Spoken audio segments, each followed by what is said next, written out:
Hi, I'm Alexander Green, and this is Climate Aware.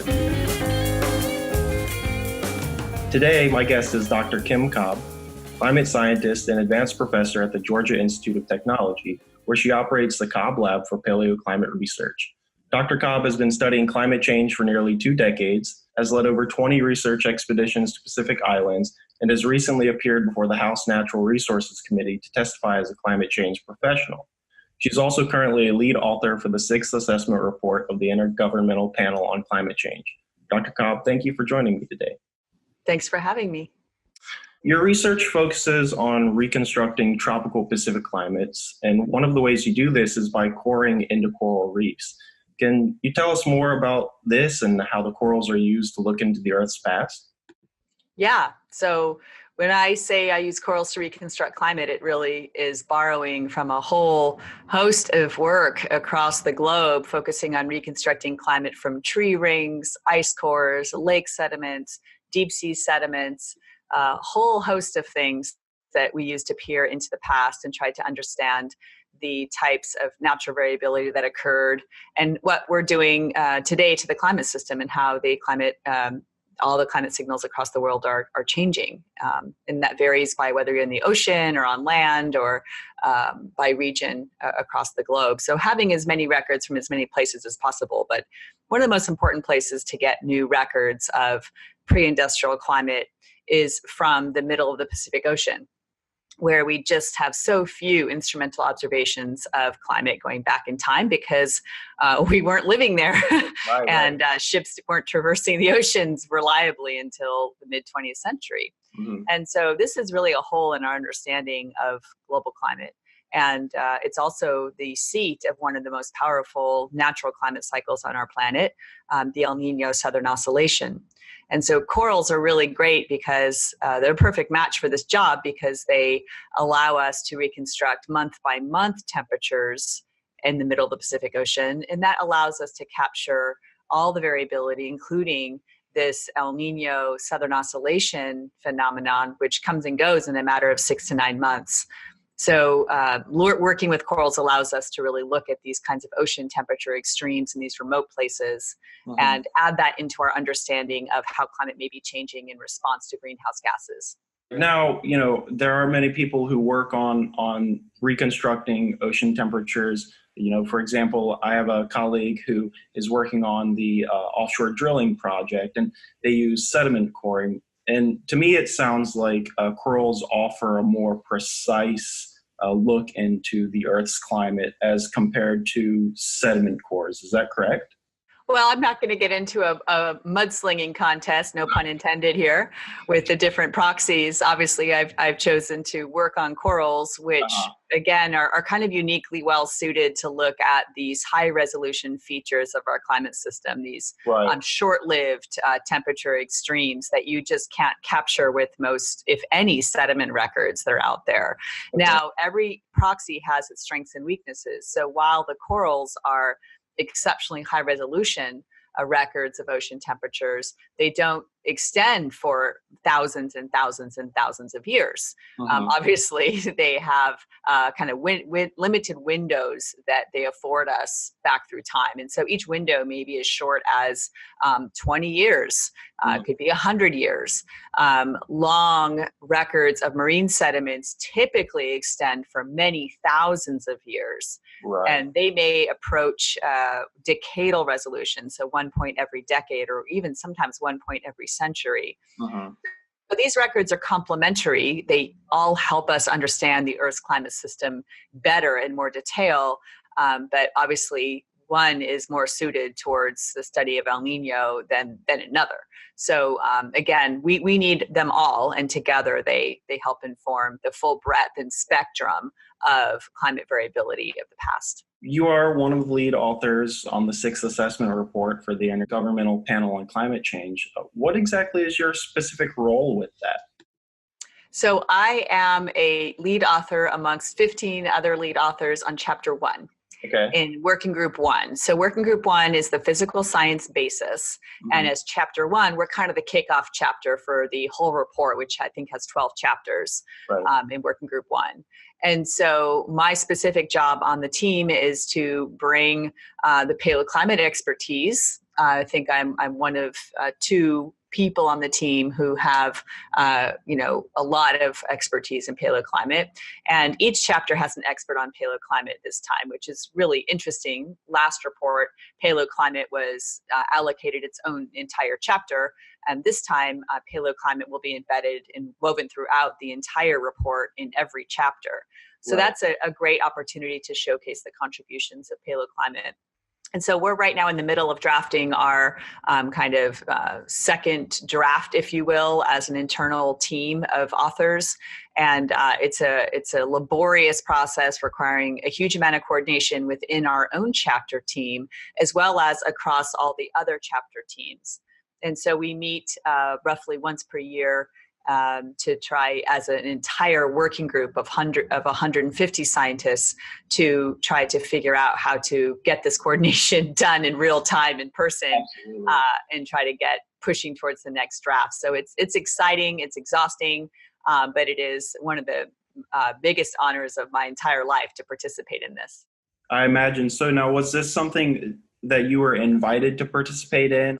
Yeah, so you have to be invited to be involved in the IPCC, and that's because they're really looking to make sure that there's a balance of expertise on each chapter team, that it's a workable number of people on the chapter team, and there's also consideration for geographic balance, where you don't want all your authors coming from Europe or North America. Right. You want a distribution that reflects the global nature of the challenge and the global nature of the solutions.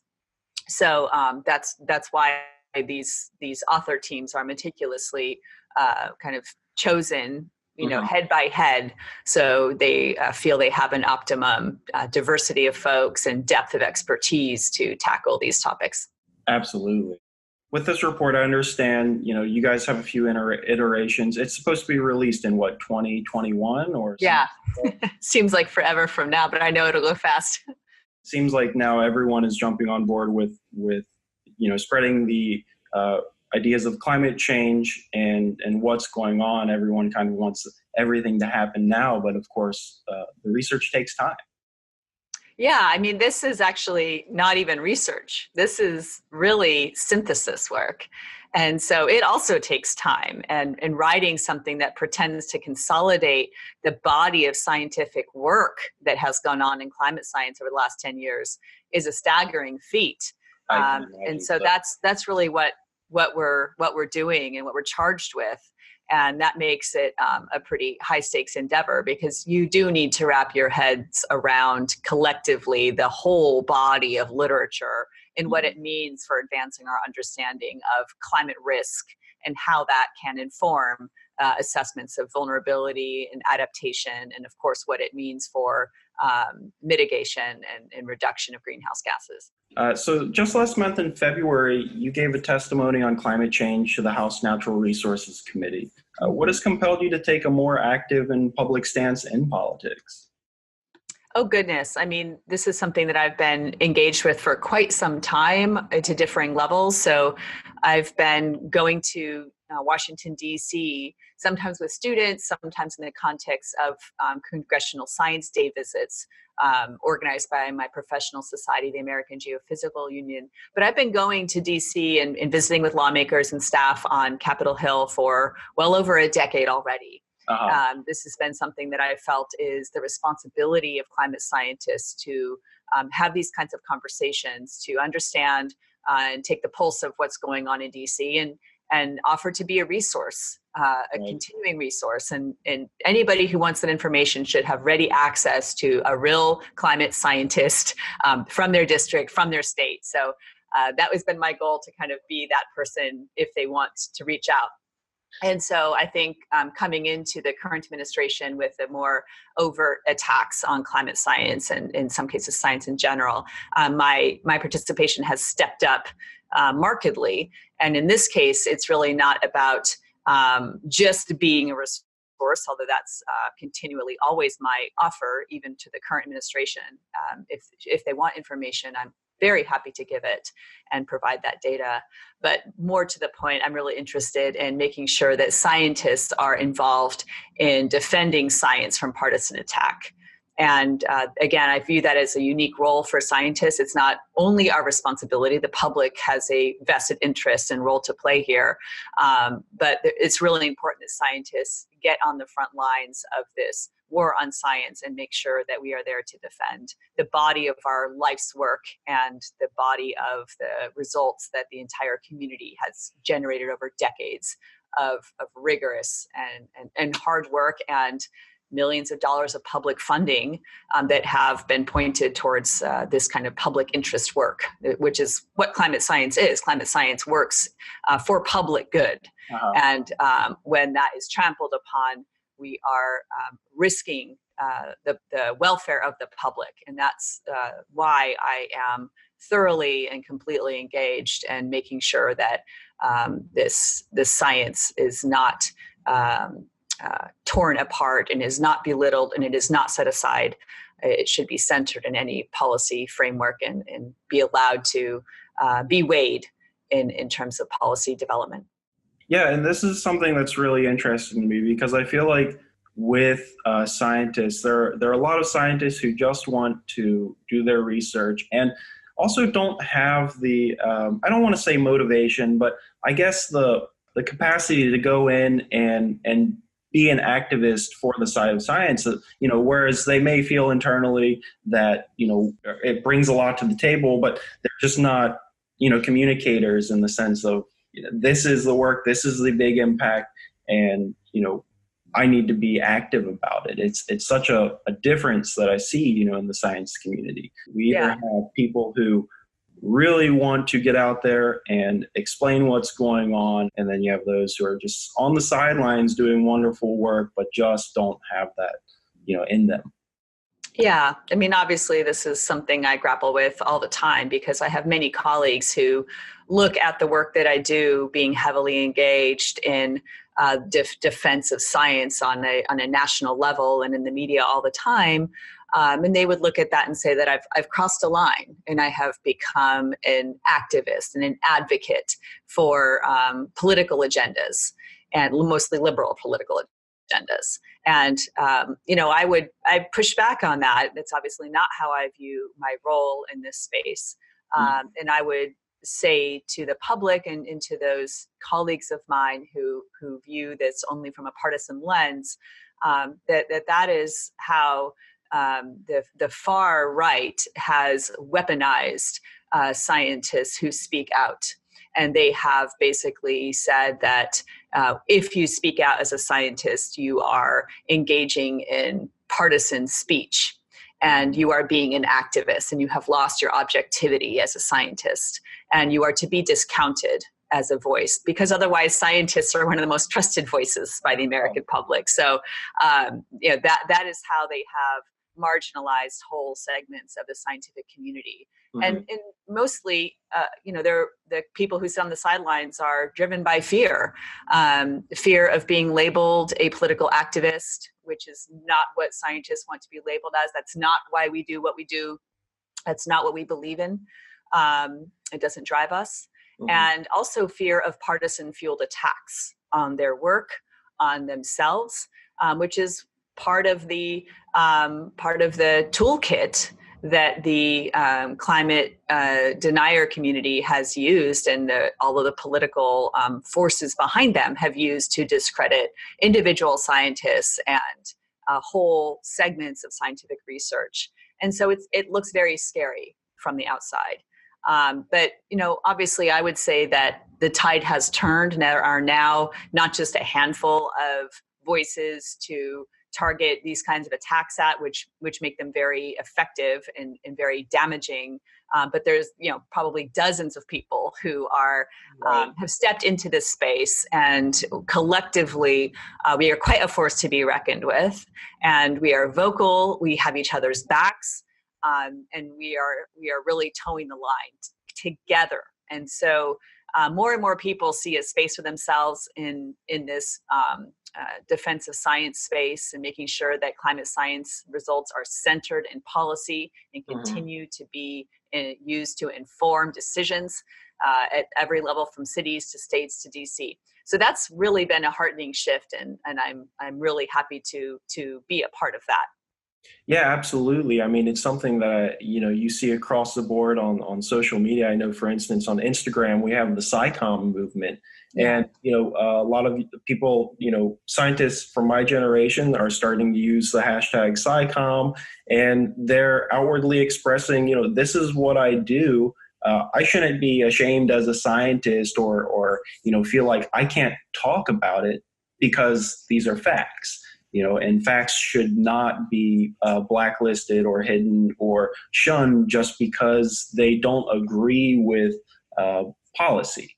Yeah, certain they're going to be, warped, by people with a political agenda, and this is so incredibly damaging to the scientific enterprise and incredibly damaging to the American public. So again, this is what drives those of us who are heavily engaged. We very strongly feel that scientific results are always in the public good, and they're always there for public good. And they will advance the prosperity and the health of Americans when we do center those scientific results in policy. This brings me to another idea, which is you live, work, and teach in the state of Georgia. And it's a state whose very senators deny that humans have an impact on climate change. Do you find it difficult to communicate climate change in your hometown? Well, my hometown is Atlanta, so it's kind of a special place. But obviously I'm really interested in reaching beyond the echo chambers of my college campus here at Georgia Tech, even this blue bubble of Atlanta in Georgia, and really recognize that everybody needs to understand the main findings of climate science and what it means for our state.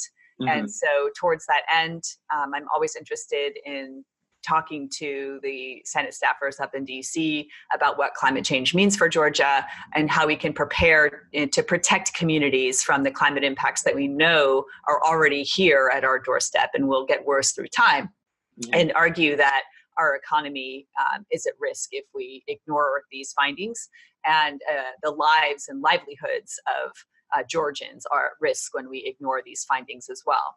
And so very recently, there's been a lot of traction on this issue in Georgia. Of course, we've had a devastating Hurricane Michael rip through the southern part of the state, devastating farming communities with impacts that they say will ripple over generations of farmers in southern Georgia. Of course, a huge aid package being worked on by the senators up in DC for those very vulnerable and damaged and devastated communities. And then also on the coast of Georgia, we've had brushes with Hurricanes Matthew and Hurricanes Irma that have rattled the Georgia coast.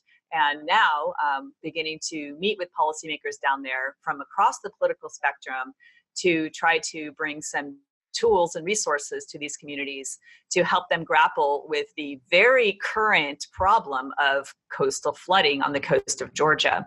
So we have episodes of blue sky flooding quite frequently now on the Georgia coast. And I'm very proud to be one of the leads on a project that installs a network of sea level sensors along the coast to provide real-time information about sea levels at scales that are relevant to individual neighborhoods. And so when we go down to these communities and we say, we want to help you, we understand the problem, we can help you forecast the threats and help you prepare for protecting communities from these episodes. People are very excited about that. People want to work with us. People want to talk about it. People want to learn more. They want to support our efforts. So again, as much as people may say, it must be hard living in Georgia, I say, well, there are a lot of opportunities. Right. And when you can reach people with information that's relevant to them here and now, you will find very fertile ground for important conversations about how to protect ourselves. and how to work with the climate science findings to make them relevant for communities today. So that's where I am right now, and it's a great place to be, actually. And I think it has a lot of lessons for working with communities across the political divide on this issue across the U.S. And what's interesting to me is, you mentioned sea level rise on the coast of Georgia. I'm originally from Virginia, a small town called Gloucester, and the people are faced with sea level rise. We see it between all of the hurricanes that we've had, at least in my lifetime before I moved out here to California. And so these impacts certainly hit home for me, and they hit home for a lot of people. When you're seeing every couple of years a hurricane brings more intense surges, and not only that, you're watching your neighbor have to put their house up on stilts because this is the only piece of property that they have, and they're not going anywhere else. Yeah. I mean, these are real issues for communities today. And it's not just hurricanes anymore. Honestly, it can be a wind event on a perfectly sunny day and can pile up water and flood these communities. That's what we're seeing across the eastern seaboard, from places such as Norfolk, where we have, of course, the huge naval base, Yep. acutely vulnerable to this episodic nuisance flooding, all the way down through Virginia Beach, Charleston, Savannah, and of course the poster child for sea level rise, Miami, which is in a way ahead of the game in terms of being one of the most vulnerable places, and also advancing some of the policies that are most relevant. And I guess at some point, we're really going to have to face the fact that some of these people are going to have to leave, because with sea level rise, with land subsidence, we can't maintain these places unless we do build barriers that are only ultimately temporary. Yeah, I mean, I think what communities choose to do in the face of this threat is going to be a decades-long process. And so what they decide today may change in 10 years, depending on the levels of threat and what happens in the next decade or two. So it's a long process. It definitely is going to be a tortured process. And there's a lot at stake in terms of making sure that communities not just protect the more wealthy residents and the big pieces of valuable real estate, but the most vulnerable communities there, the members of the community who are living in poverty, who are already underserved, who are, of course, the most vulnerable to these devastating flood events that can just have lasting impacts.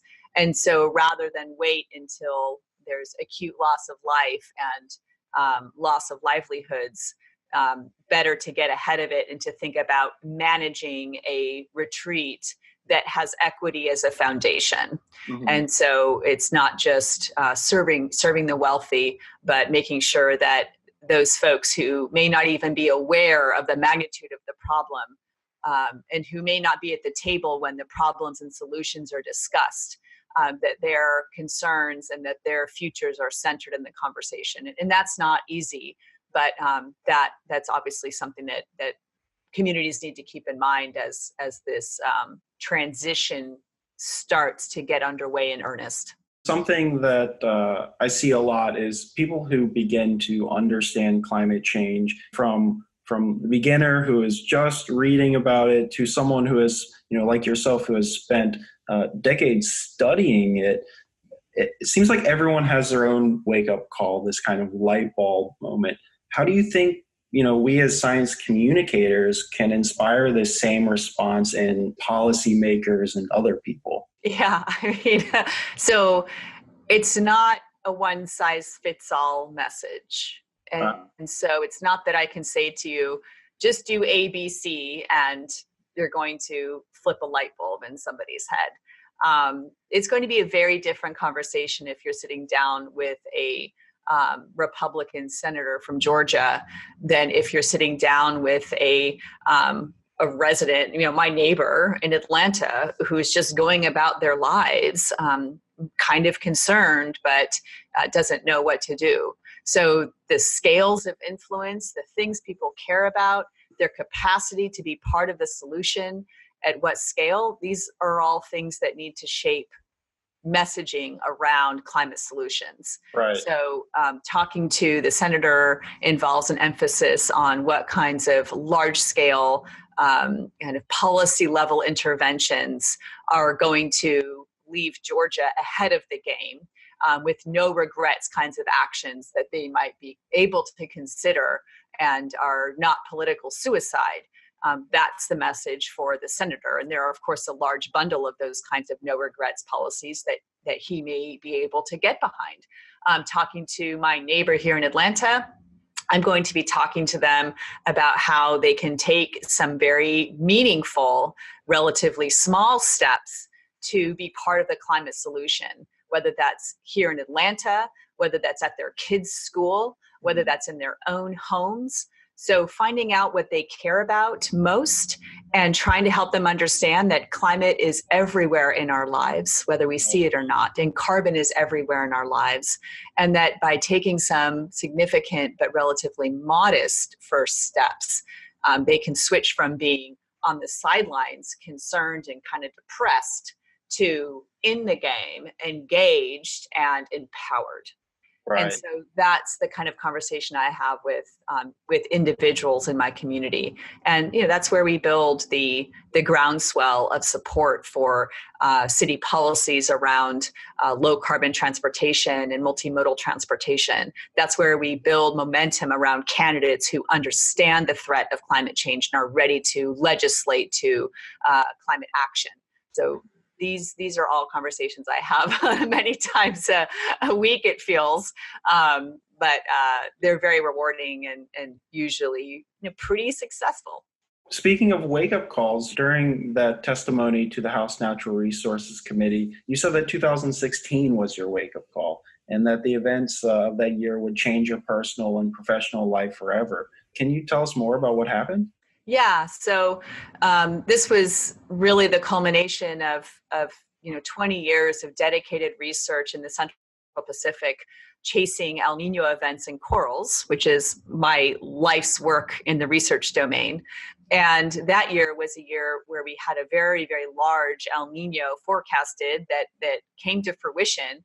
And during that whole 2015 to 2016, took part in a very large number of research expeditions to my research site, Christmas Island, in the middle of the Pacific Ocean. And we were on those expeditions to document kind of the before, during, and after nature of the ocean, nature of the reef, took tons of samples, put instruments down on the reef to measure temperature, pH and salinity, et cetera. So we really had a very close watch on this event as it rolled through.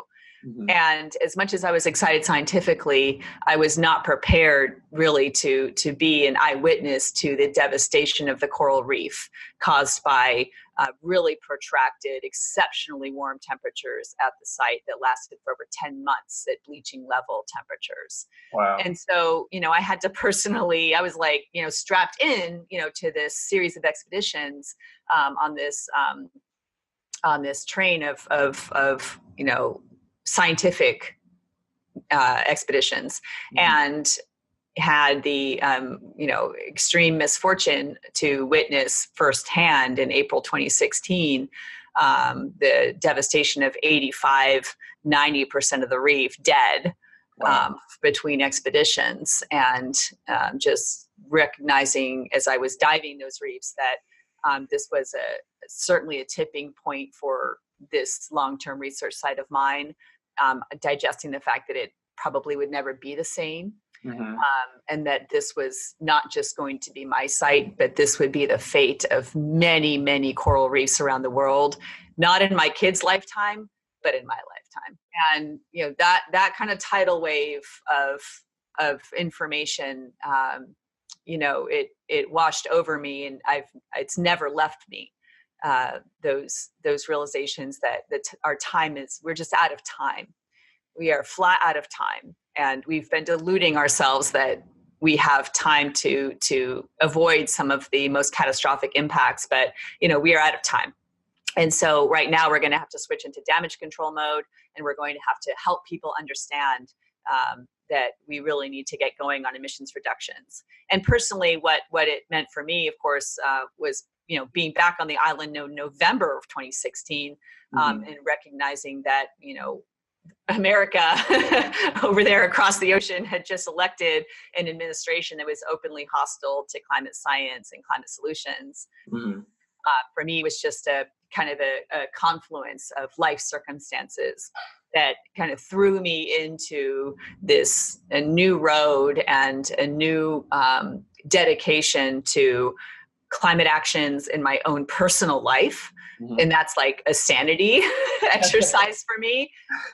And also, of course, heavy engagement in what would become very necessary defense of climate science that has continued to this day without a single let up, making sure that we hold the administration to account, that we do not let them sidestep scientific findings or undermine scientific reports and findings, and that we hopefully minimize the rollback of any climate legislation that it currently exists on the book. So that's where I'm at, and I'll probably be here for the rest of my life.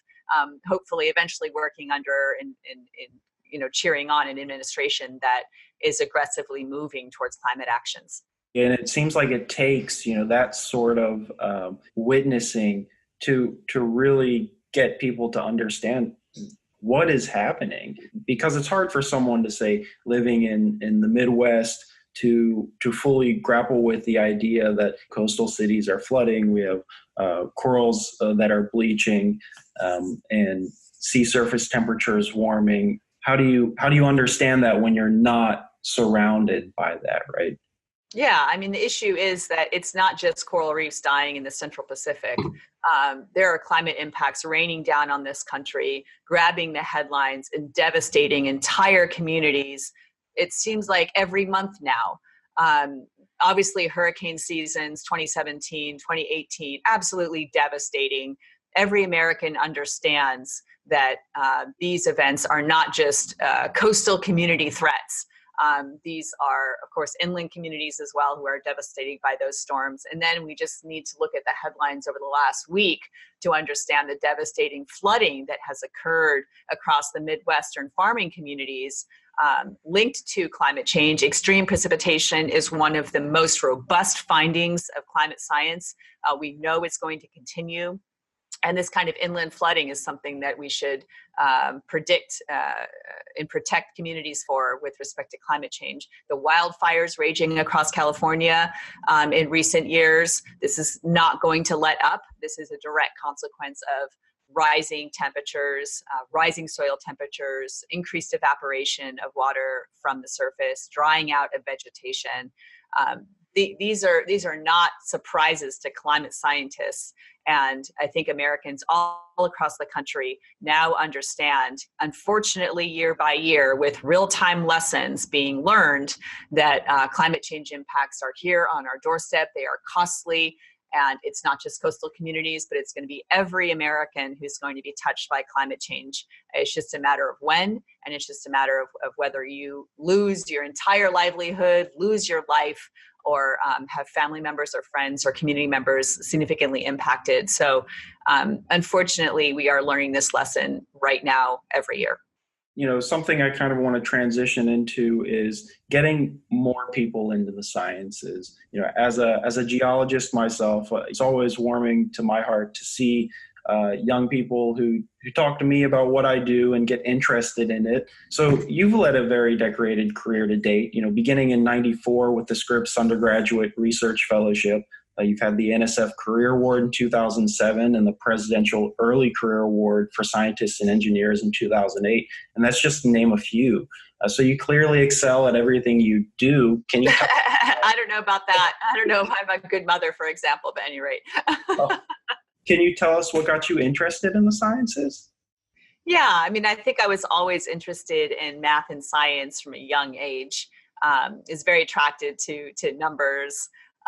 Very attracted to the idea that there was some way to uncover truths about our planet. And that's been obviously an obsession since I was very small. And focusing my attention on the planet was maybe somewhat of an arbitrary choice in undergrad and in college, but I think it was very meaningful. Even at the time, I recognized the nature of the threats to the Earth system and the scale of human intervention and damages that we were causing. And so at the time, I switched from intentions to be a doctor and go to medical school to get a PhD in some kind of earth science. Eventually, that ended up being oceanography, of course. But that was very intentional on my part, and something that I know when I talk to young people today, they share that concern almost universally. And whether they're an industrial engineer or an earth science major, they understand the nature of the threats to the earth system, and they want to be part of the solution. And so I increasingly understand and want to help others understand that fixing the problems that we're facing, especially with climate change, is not just the job of geologists and earth science and oceanographers. There's actually a role for every single profession to play in solutions. Whether you're a business major, you can help corporate America understand how to operate in a carbon-constrained world and how to succeed in a carbon-constrained world, or whether you are a English major who can help communicate to people about the nature of the climate challenge and climate solutions and in creative and new ways. Whether you're an industrial engineer who can help understand supply chains and how we can protect them from the impacts of climate change. There's just a few examples of how pervasive this challenge is, how it touches everybody's lives and everybody's work in some way. And young people today have the extreme benefit and gift of being able to craft their professional trajectory solidly aimed at climate solutions. So driving the train themselves rather than being a victim to it later in their life, as many of the people in my generation feel kind of shocked by the climate challenge and threatened by the climate challenge. This is an opportunity of a generation, and that's how I view the people who are going through Georgia Tech right now. Young people who are shaping their professional lives. They will solve this. I know they will solve this. I will be there to help them as much as I can, but they will solve this. And what an amazing honor to be part of that. You're also a strong activist for women in science. And for me, this is something that I love to see as well. Watching my own younger sister pursue her career in the sciences, it's been amazing to watch. And you yourself wear many hats. You're a scientist, you're an activist, you're a mother to 4 children. How do you juggle all of this responsibility? Well, I don't sleep very much, but in reality, I have a really vast support network that helps me both professionally here at Georgia Tech and on the home front with all the kids and the demands of running a crazy household.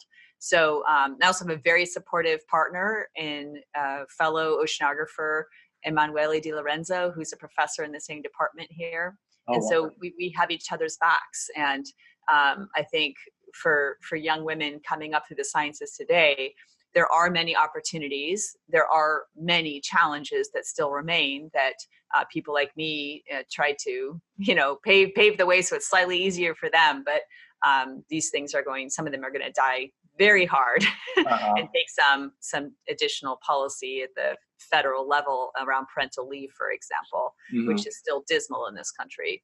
So to sum it up, I'd say that, finding a supportive community for yourself as an early career scientist is extremely important. So finding people you can talk to, mentors you can bounce things off of, share experiences with, get advice from is critically important. And as you go on through the fields, you need to be able to anticipate some of those challenges, go in with eyes wide open so that you can avoid some of the lasting damage that may drive you away from sciences. And because there's a lot of rewards to be had for being able to enact your passion and exert the freedom of being a scientist and contributing to the scientific endeavor. and paving the way for others to come. So being part of the change that we know has to take place to be more welcoming to not just women, but many members of underrepresented groups in sciences who still struggle with, even piles on of additional structural barriers in their way, having to do with bias and racism and, unequal privilege coming into the field of science. So goodness me, we have our challenges, but we need people who understand those challenges and who are ready to work together to try to solve some of those challenges. So that's kind of why I'm so engaged in advocating for diversity in science, because I can bring my lived experience and my passion for science together to understand some of these challenges and hopefully inspire others to work together towards solutions. That's really what we need to do. Yeah, and I've noticed this culture of inclusion kind of happening in the earth sciences, and maybe it's across the board. But even with our small team here at Climate Aware, we have so many different people, and it's really great to see that we're not just this binary group. We're all different. We all come from different backgrounds, and we can all speak about the changes that we've noticed from where we're from and how they've affected, maybe if not us directly, but someone we know or our family and things like that. So it's really amazing to watch the growth in inclusion, especially as my generation is coming along and these other younger generations are kind of pushing for this idea of, well, we can't just have one voice out there. We need to have everyone's voice put together. That's right. And I truly believe that it's through a diversity of voices and diversity of approaches that we can protect the institution of science and really make sure that it's used to best effect in terms of advancing public good, which is, of course, our shared goals as scientists and science communicators. So kind of making sure that we have each other's backs and that we're supporting each other's work and we are advancing diverse voices and removing some of the barriers to their participation, whether it's in science or science communication, is never been more important. And I think that's been amply illustrated in recent years with the Me Too movement and some of the other kind of challenges that have turned into some opportunities from within the scientific institutions themselves. You mentioned that you're working on a new project there in Georgia. Are there any other kind of things coming down the pipeline that you're maybe working on or haven't gotten to yet? No, so many things I haven't gotten to yet that I'd love to work on. So I don't know where to start with that list. I keep a running list of like 10 things I'd really love to do. I'm really on the science front. I'm trying to pivot more towards climate solutions. I've become kind of obsessed with trees, for example, and the role that they play in mitigating urban climate hotspots and in heat islands, as well as, of course, sequestration of carbon, how that could be folded into a market-based approach to climate solutions here in Atlanta and beyond. So stay tuned for that. I'm kind of obsessed with that right now. I'm also really interested in advancing kind of climate communication in some notable holes that I observe around me. One of those is our graduate student population that I'd love to better serve with a host of climate communication skill sets in a more focused and targeted way.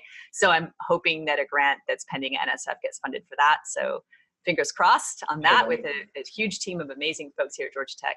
And then lastly, just a completely different kind of project, I'm really interested in potentially writing a children's book for elementary school kids. And my idea is to really help them envision a future where families don't own two cars, where bottled water is not thrown around at every soccer game, at every work event that you go to, where that's no longer the case when these things are literally unimaginable from the perspective of somebody living in 2050 or 2060. Right. So kind of, prospect and have them as grandparents talking to their grandkids about what life used to be like in 2020 and how crazy it was. All the things that we did to waste energy and waste carbon. And the little kid will, of course, be like, no way, grandma, no way. So this is my idea for a kid's book. And, I don't know what time I'll ever find to do it. But if anybody listening out there wants to help me with that, get in touch. Oh, I think we know a few people who may be interested in helping with you with that. Actually, yeah, that sounds really interesting. And to be honest, it's not that far from what you're doing. Just because you're really focusing around getting everyone involved, and that's an integration. So, Dr. Cobb, I really appreciate this interview, and I appreciate having you with me today. It's been wonderful. Is there anything you'd like to say or add to this before we close up? No, just thank you for your work, of course, and that of the rest of your team who are dedicated to finding new ways to get information out there, to tell stories about climate. I really appreciate it, and I'm happy to be a part of it. So thanks for having me. Thank you so much. If you would like to learn more about Dr. Cobb, you can follow her on Twitter @CoralsandCaves, where she frequently posts about her research, life as a scientist, and more. You can find Climate Aware on the web at www.climateaware.org and follow us on Facebook and Twitter, where you too can join the climate change conversation and stay tuned for the next episode. Climate Aware is written and produced by me, Alexander Green. Original music was written and produced by Daniel Green, Forrest Dakin, and myself.